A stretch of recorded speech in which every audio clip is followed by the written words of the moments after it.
আসসালামু আলাইকুম বন্ধুরা।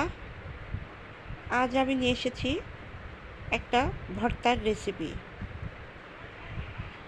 এটা অনেকেই কিন্তু খাননি, দেখতে পাচ্ছেন খুব লোভনীয়ভাবে। চলুন দেখা যাক ভর্তাটা কীভাবে তৈরি করলাম। এখানে ঝিঙার খোসা ছোট করে কেটে নিয়েছি, পেঁয়াজ কুচি নিয়েছি, কাঁচামরিচ নিয়েছি, রসুন নিয়েছি। এখন ব্লেন্ডার জারে আমি ঝিঙেগুলো দিয়ে দিব এবং কাঁচামরিচ রসুন দিয়ে দিব।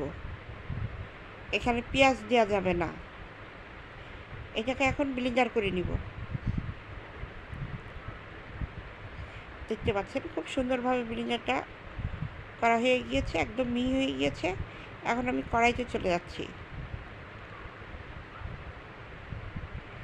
কড়াইতে আমি তেল দিয়ে দিব হাফ কাপের মতো।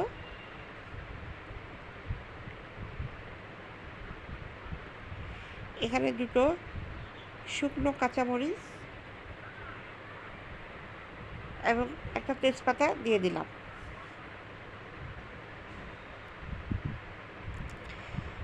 কালারটা চেঞ্জ না হওয়া পর্যন্ত ভেজে নেবেন।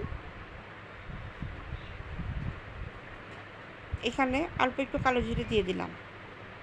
কালো জিরেটা দিলে ভর্তার ফ্লেভারটা খুব ভালো আসে এবং এটা কিন্তু খুব উপকারীও।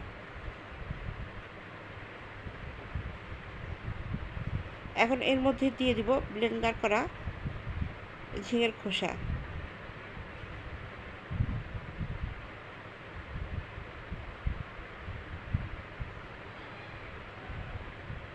এখানে দিয়ে দিব পেঁয়াজ কুচি।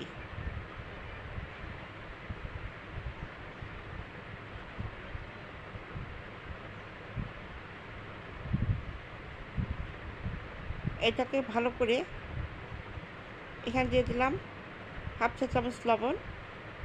এটাকে ভালো করে নেড়েচেড়ে দিতে হবে। সেক্ষেত্রে চুলার আঁচটা একদম লোতে রাখবেন, আর এটাকে অনেকক্ষণ কিন্তু ভেজে নিতে হবে। এভাবে পুড়ে না যায় সেদিকে খেয়াল রাখবেন। এটা কিন্তু অনেকে ট্রাই করেননি, এভাবে ট্রাই করে দেখবেন, খুবই ভালো লাগে খেতে।